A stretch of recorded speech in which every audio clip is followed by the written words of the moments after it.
The recent rapid turn of events in Syria has created more questions than answers.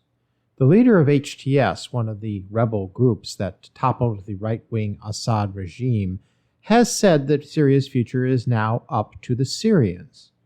This is true to the extent that foreign countries don't intervene in Syria, but as positive as feelings of "we will decide our future" may sound, it is no guarantee of a positive outcome, even if Syrians are not prevented from determining their own fate. This is the time of both opportunity and danger for Syria. What happens in the near future in Syria will be a lesson for the world about either how to or how not to act politically. Will Syria, in this moment of political and social opportunity, move toward the left or return toward the right? Will there be a turn away from the autocratic concentration of power practiced by right-wingers like Assad and the Iranian and Russian regimes who supported Assad? Or will Syria have an increased circulation of power among the Syrian people that creates opportunity for all Syrians?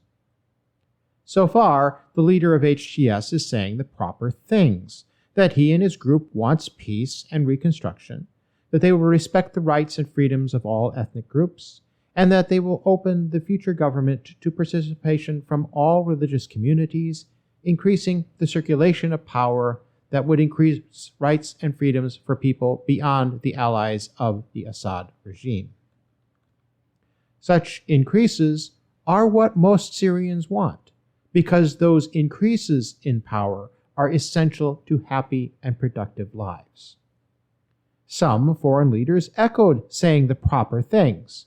We will judge the future rulers by whether they make it possible for all Syrians to live in dignity and self-determination, defend Syria's sovereignty against malicious interference by third parties, and live in peace with their neighbors. Yes, dignity and self-determination are worthy goals, but how does one achieve them? Preventing malicious interference by outside forces is a definite requirement, but how can that be achieved? U.S. President Joe Biden called for Syrians to forge their own future, free of oppression. What does it mean, though, to be free of oppression? And what actions beyond words can keep Syrian people free of oppression? These questions are not easy to answer in the abstract, much less in specific situations. As with all political issues, Syria's future is about power. Respect for rights, open participation in government, dignity, self-determination, and freedom from oppression are all promises to increase the circulation of power. Will power and the rights of freedom that come with power be restricted to a few, as it was under Assad's dictatorship? Or will power be increased for more people and to a greater amount? Those increases would move Syrian society to the left from the right-wing tyranny of the Assad dictatorship. As I describe in my book, Left-Wing, Right-Wing, People, and Power, the right is defined by greater concentrations of power, and the left by greater circulation of power. Assad was an archetypal right-wing authoritarian. The question now is what and who will fill the vacuum of power in Syria. Will it be a left-wing open society, as some leaders say they want? Will it be another right-wing concentration of power in a sectarian strongman or an authoritarian puppet of a foreign state? Or will it be the extreme right wing of anarchy? A move to the left and the greater rights and freedoms it affords can only be secured by the rule of law that establishes and maintains the continued circulation of power among people. Establishing a rule of law that treats all people fairly requires a government that is itself bound by the rule of law and is open to all who wish to participate. A government that restricts participation to only some groups is not the rule of law, but the rule of hierarchical power.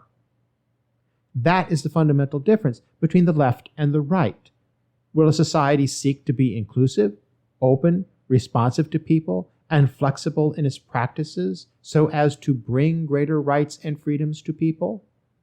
Or will a society fall under the control of a small group that excludes and is blind to others, and rigid in its practices so as to maintain a concentration of power in the hands of a few? An open and responsive society is left-wing because it circulates more power to more people. A closed and rigid society is right-wing because it concentrates power in a few, excluding the rest.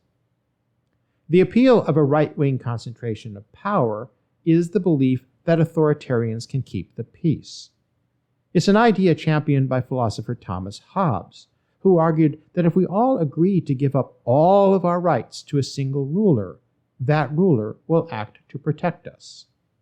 It's the classic bargain of trading away our freedoms for the promise of security. It's the bargain offered by many authoritarians who promise to protect us from enemies. It is why authoritarians need to convince us we have enemies. It's naive to believe such promises, but the fear of enemies is real, even if the enemies aren't.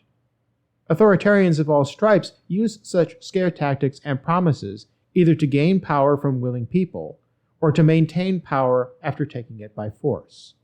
Authoritarianism can also be inflicted on people from the outside by force of military, economics, or propaganda. Regarding the next chapter of Syria, will the foreign governments around Syria seek to exploit the vacuum of power and impose their will on the Syrian people? Will HTS or another Syrian group seize power and erect another right-wing hierarchy of power and repression? Or will there be cooperation and deliberative, constructive steps that circulate power among all religious communities and all ethnic groups, placing no minorities outside the protection of law? Will Syria move to the left or to the right? The world is watching.